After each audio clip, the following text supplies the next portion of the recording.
जब हम गृहस्थ जीवन में रहते सीमित भजन करते हैं तो क्या हम अगर किसी ज्यादा भजनानंदी प्रभु स्वरूप साधु संतों की सेवा भाव से करते हैं तो क्या उनके भजनों का पुण्य का कुछ फल हमें भी मिलता है? बिल्कुल बिल्कुल। अगर संत से संभाषण श्रद्धा पूर्वक कर ले तो उस दिन के भजन करने का 6वां हिस्सा उसको मिल जाता है। संभाषण, जैसे प्यार से हम श्रद्धा पूर्वक दैन्य भाव से किसी संत से संभाषण कर ले तो उस दिन जो संत का भजन हुआ है उसका 6वां हिस्सा उसको मिल जाता है। फिर कहीं उनका चरणोदक उतारें, उनकी आरती करें, उनको बैठाल के भोजन पवावें और मृदु भाषण से उनकी स्तुति करें, तब फिर क्या कहना है इसे। ये तो सीधे भगवत प्राप्ति का उपाय है, सीधे भगवत प्राप्ति का उपाय है। हरि को निज यस ते अधिक भक्तन यस पर प्यार। भगवान को अपने से अधिक अपने भक्तों की पूजा, अपने भक्तों का दुलार, अपने भक्तों का सम्मान प्रिय है। जो भगवान को रिझाना चाहता है वो भक्त को प्यार कर ले तो निश्चित भगवान उसके अधीन हो जाते हैं। भक्त आराधना से भगवान बहुत जल्दी प्रसन्न होते हैं।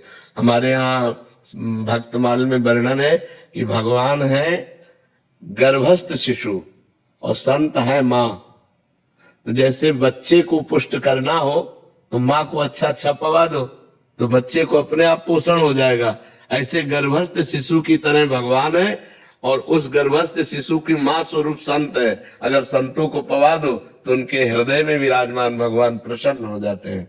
तो संतों की सेवा तो पर है कठिन, संत सेवा है कठिन। बड़े विलक्षण विलक्षण भाव के संत होते, कोई आचार्य कोटि के होते तो कोई विलक्षण कोटि के भी संत होते। गृहस्थी में यदि संत सेवा हो जाए तो भगवान चलकर आकर दर्शन देंगे किसी न किसी रूप में, इसमें कोई संशय नहीं। पर है कठिन, है कठिन।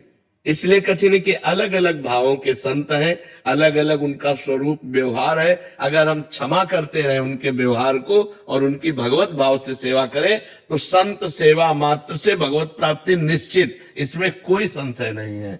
अदहो सोच विचार के गई भक्तन पद ओट, हरि कृपाल सब पाछली क्षमिहे तेरी खोट। संत कृपा से ही आज तक किसी का भी मंगल हुआ है तो संत कृपा से हुआ। मत कीरति गति भूति भलाई, जब जे जतन जहां जे पाई, सो जानो सतसंग प्रभाव, लोकों वेद न आनु पाओ। किसी की गति मति अगर उन्नति हुई है भागवतिक परमार्थिक लौकिक भी तो संत कृपा से हुई है। इसलिए बड़ा भाग्यशाली है वो व्यक्ति जो संतों को देखते ही झुक जाए कि हमारे भगवान के जन है और कोशिश करे कि हमारे घर तक पधारे और हमारे यहाँ प्रसाद पावे, हम इनकी चरण सेवा करें। हमारे भाव सच्चे हैं तो हमें कोई ठग नहीं सकता। भगवान वो व्यवस्था कृपा शक्ति से करते हैं कि उसके पास वही जाएगा जो सच्चा संत होगा, क्योंकि भाव है ना आपका। तो सर्वांतर्यामी भगवान वो भाव जानते हैं, दम्भी पाखंडी मिलाएंगे ही नहीं, वो उन्हीं से मिलाएंगे जो